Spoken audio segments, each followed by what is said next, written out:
Bipolar rollers, welcome back. Remember back when bipolar was considered crazy? And now we were the nutty ones? Anyone with a mental illness was in cuckoo land?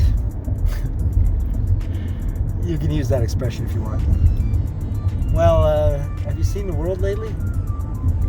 We might be the sanest people in it at this point.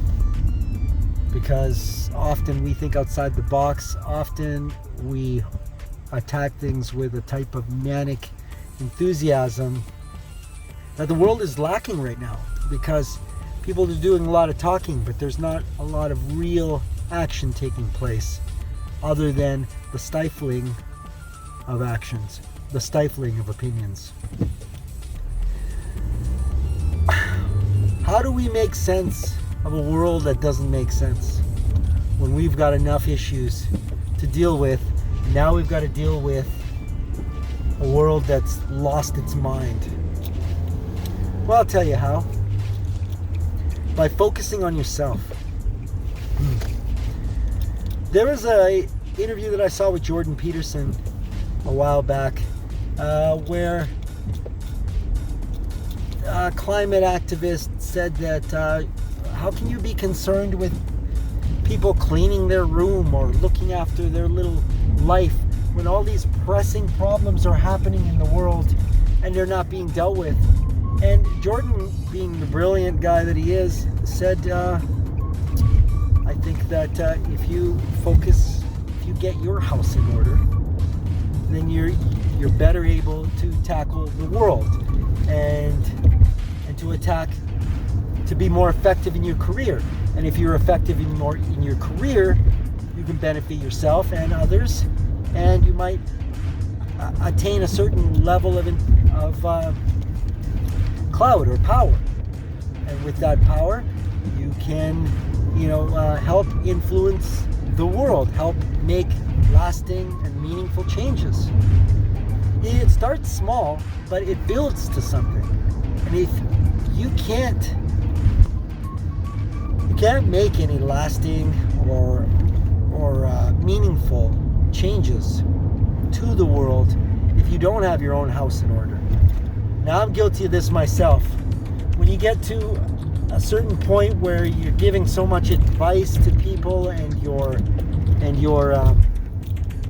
you've gotten so, I guess, I don't want to say desensitized, but you've gotten to the point where you're dealing with this condition so often,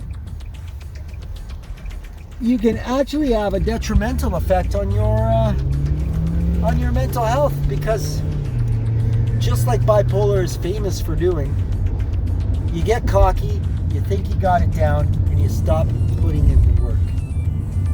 And I wouldn't be able to relate to you guys if that hadn't happened to me. And it has many times in my life. And I've just gone through a period right now where I just stopped putting in the work. I stopped meditating. I stopped working out. Stopped eating right. Stopped sleeping well.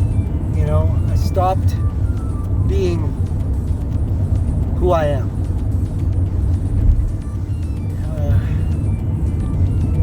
I've stressed this a lot in many videos, but it has to happen. It has to happen that you become the focus of your life. You have to focus on you. It's not selfish.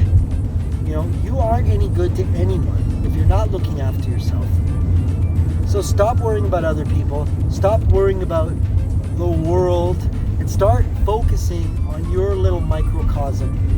Make those changes that you need to make to improve your mental health and well-being. Because the reality is, you matter. And if you're out of sorts and neglecting your responsibilities to your mental health, everyone around you will suffer. You will as well. And we've all heard the horror stories of stuff that happens to people who go over the brink, who lose it, weren't looking after their mental health and took themselves and a bunch of other people with them. It starts with you. I know that I sound like a broken record here because I've made many videos on this topic, but I couldn't be more serious. It starts with you, and nobody is perfect, and nobody has got it down. We're all struggling. We're all struggling, and we're all doing the best that we can. And just don't make excuses for yourself, and get back on the horse and keep working at it, because it's a daily thing. And you slack a little, and that soon becomes a habit. You don't want that habit, because it serves no one. Anyway, that was my daily check-in. I miss you guys, and I hope all is well. I am doing some paid coaching and inspiring and mentoring right now, so feel free to reach out to me at ftgusinger@gmail.com, and I will gladly set you up so that me and you can chat either by phone or on video chat, and let's inspire each other. Let's sort out these problems that are plaguing us and holding us back from our true potential. Bipolar rollers represent.